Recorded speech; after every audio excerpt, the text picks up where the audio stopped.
ওই দুইটা গান কিন্তু নোবেল আজকে আপনাদেরকে শোনাবে। তো নোবেলকে এই জন্যই ডাকা। নোবেল একটু বসো। প্রথম দেখাতে দিল চায় জড়াতে, ভালোবাসা ডুবে মাতাল ঘুরে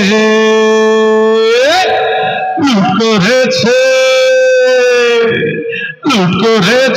মন ছট করে, দুই চোখের ক্যামেরা জুম করে লুট করেছ মন ছট করে, দুই চোখের ক্যামেরা জুম করে। চাঁদ যখনই দেখে তোমায় লুকিয়ে যায় সে লজ্জায় মরে, লুট করেছ মন ছট করে, দুই চোখের ক্যামেরা জুম করে।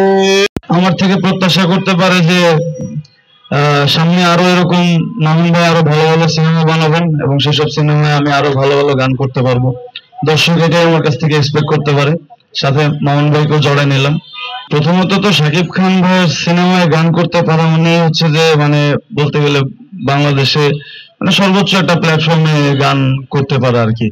আর তার পাশাপাশি এই সিনেমাটা আসলে মানে শুধুমাত্র বাংলা ভাষায় রিলিজ হওয়া ছাড়াও আরো অনেকগুলো ভাষায় রিলিজ হচ্ছে, অনেকগুলো দেশে রিলিজ হচ্ছে। সো এত বড় মাপের একটা এত বড় স্কেলের একটা সিনেমায় গান করতে পারাটা এক্সপেকটেশনের থেকে স্যাটিসফ্যাকশন অনেক বেশি।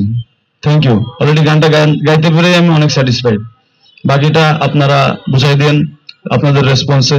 হচ্ছে কি ভাইয়া দেখেন এখানে এত বড় একটা সিনেমা রিলিজ হচ্ছে, এত বড় একজন নায়কের এত বড় একজন ডিরেক্টর পাশে বসা, সেখানে আসলে আমার মতো ক্ষুদ্র একটা মানুষের পার্সোনাল লাইফ সম্পর্কে প্রশ্ন করাটা আসলে একটু মানে কেমন একটু দৃষ্টিকটু দেখায় বা ফানি দেখায় আমার কাছে মনে হয়।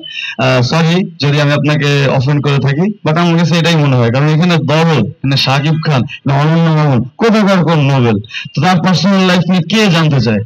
এটা জানতে চায় না। গান করছি, গানটা ভালো হলে আশা করি মানে সবার সবকিছুই ভালো লাগবে ইনশাল্লাহ। Thank you.